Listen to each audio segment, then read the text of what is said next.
एक ऐसा कार्टून जो फ्यूचर बता देता है। दरअसल 1997 में द सिम्पसन के एक episode the city of New York versus Homer में एक पोस्टर दिखाया जाता है। इस पोस्टर में आप देख सकते हैं कि एक $9 और उसके बाजू में ट्विंस टावर बने हुए हैं। पर अगर आप थोड़ा गौर करोगे तो आपको पता चलेगा कि ये $9 असल में 9 सितंबर को दर्शा रहा है और ये ट्विंस टावर असल में 11 को दर्शा रहा है, जो मिलकर 9/11 बनता है। और इसके जस्ट 4 साल बाद ही न्यूयॉर्क में होता है 9/11, जिसमें कई लोगों की जान जाती है। अभी आपको ये एक इत्तेफाक लग रहा होगा, पर उसका क्या, जब सिम्पसन ने 16 साल पहले ही ये तक प्रेडिक्ट कर दिया था कि यूएस का प्रेसिडेंट डोनाल्ड ट्रंप होगा। उस टाइम पर इसे एज अ जोक माना गया था और इसके ठीक 16 साल बाद डोनाल्ड ट्रंप ही यूएस के प्रेसिडेंट बनते हैं। प्रेसिडेंट बनने के बाद ट्रंप को एक्सकेलेटर से उतरता हुआ दिखाया जाता है और आप डोनाल्ड ट्रंप को एक्सकेलेटर से बिल्कुल वैसे ही उतरता हुआ देख सकते हैं जैसे हमने सिम्पसन में देखा था। तो क्या ये भी एक इत्तेफाक है या फिर सिम्पसन ने सच में फ्यूचर प्रेडिक्ट किया था? 1998 में सिम्पसन के एक एपिसोड में ये बैनर दिखाया जाता है। इस बैनर को अगर आप थोड़ा भी ध्यान से देखोगे तो आप पाओगे कि यहाँ फॉक्स कंपनी का तो लोगो है, पर नीचे ये क्यों लिख के आ रहा है कि ये वॉल्ट डिज्नी की कंपनी है। दरअसल उस एपिसोड में सिम्पसन फ्यूचर बता रहा था, क्योंकि इसके 19 साल बाद डिज्नी फॉक्स को $71 बिलियन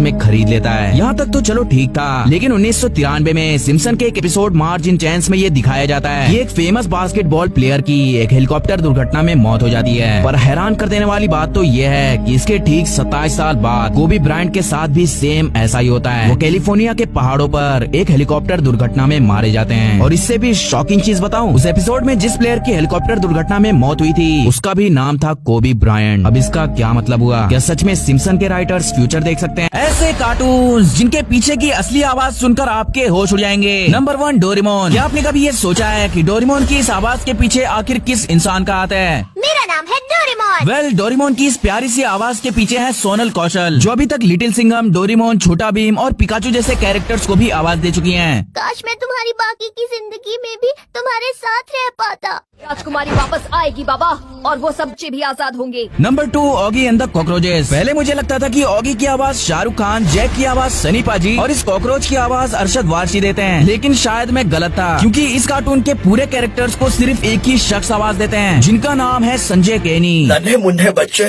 तेरी मुट्ठी में क्या है? मुट्ठी में है तकदीर हमारी, हमने किस्मत को बस में किया है।